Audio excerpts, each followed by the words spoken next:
Le pire peut arriver. Oui, le pire peut arriver. Je ne veux pas être alarmiste en te disant ça, mais pour moi, le pire, ça commence le jour où tu vas te dire que ça ira. Ce mot-là, cette expression, ça ira, c'est le début de la fée, c'est le début vraiment d'une catastrophe pour toi. Tu sais, c'est le ça ira de quand tu sors le matin juste pour aller à la boulangerie, que tu t'enfiles vite un survêt un peu troué, de te dire ça ira. Ça ira le fait de te dire, bon, ben, je dois aller à la banque, mais j'ai pas envie de faire un effort vestimentaire. Ça ira, et ça arrive un jour, et c'est ce que j'ai vu cet été, par exemple, où j'étais de mariage, et j'ai vu quelqu'un à un t-shirt et à un short cargo à un mariage. Bon, mais ouais, il a dû se dire, mais ça ira. Et je sais pas, peut-être que dans l'assistance, j'ai été le seul choqué, en tout cas. Aujourd'hui, 6 mois après, j'ai envie encore d'en parler. Et ça, finalement, de ce mot de ça ira, la convenance, c'est ce qui peut nous arriver de pire. De dire, ça peut, je te parle d'habits, moi, parce que c'est le domaine qui me tient le plus à cœur, mais ça peut être chez toi, en achetant des meubles, en ayant ta décoration, en faisant ta décoration chez toi, tu vois.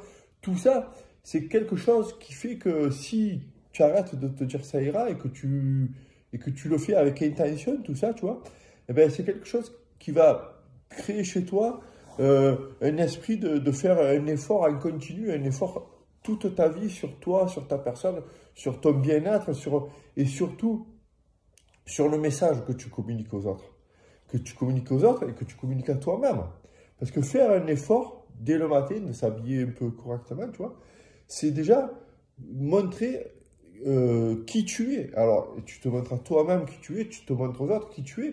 Et aujourd'hui, dans une société où le respect finalement se perd, on va dire, je ne veux pas être alarmiste encore une fois dans cette vidéo, mais euh, la société est de plus en plus violente. Et pourquoi? Parce que plus personne pense aux autres, plus personne pense qu'à soi. C'est devenu une société de l'individualisme, tu vois. Et quand on te parle que le vêtement peut être une frivolité, eh ben, c'est pas vrai. Parce que faire attention à la façon que tu t'apprêtes le matin, c'est faire attention aux autres. Tout simplement, c'est une marque de respect envers les autres, envers toi-même. C'est de dire, voilà, je fais un effort pour communiquer tout ce qu'il y a de mieux chez moi. Et donc, quand tu quittes ce fameux ça ira, eh ben, je pense que ta vie, elle pourra s'améliorer. Et c'est pas grand-chose finalement, mais ça peut être beaucoup. Le fait de faire attention à la façon dont tu t'habilles le matin, eh ben, ça va te créer chez toi quelque chose, un message fort et un message qui va te dire que tu es capable de faire cet effort le matin, donc tu es capable de multiplier tous les petits efforts de la journée pour que finalement la vie te mène là où tu veux. Voilà, c'était pas un petit coup de gueule, mais une petite pensée, surtout une petite mise en garde. C'est vrai que tu vas te dire, bah, c'est plus facile de t'enfiler vite des survêtements, des baskets pour aller n'importe où, pour aller dans un commerce, mais finalement, ce petit geste veut dire beaucoup.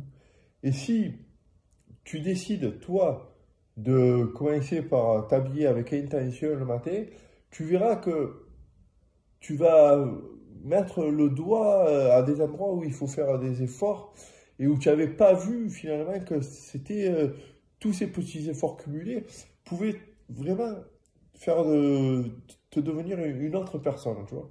Et du coup, voilà, je voulais vite te communiquer là-dessus parce que le mariage dans lequel j'étais m'est revenu, j'ai eu des souvenirs, j'ai revu des photos et j'ai pensé à ça, voilà. Donc, je te laisse sur ce petit truc et je te dis à demain pour une prochaine petite vidéo. Ciao.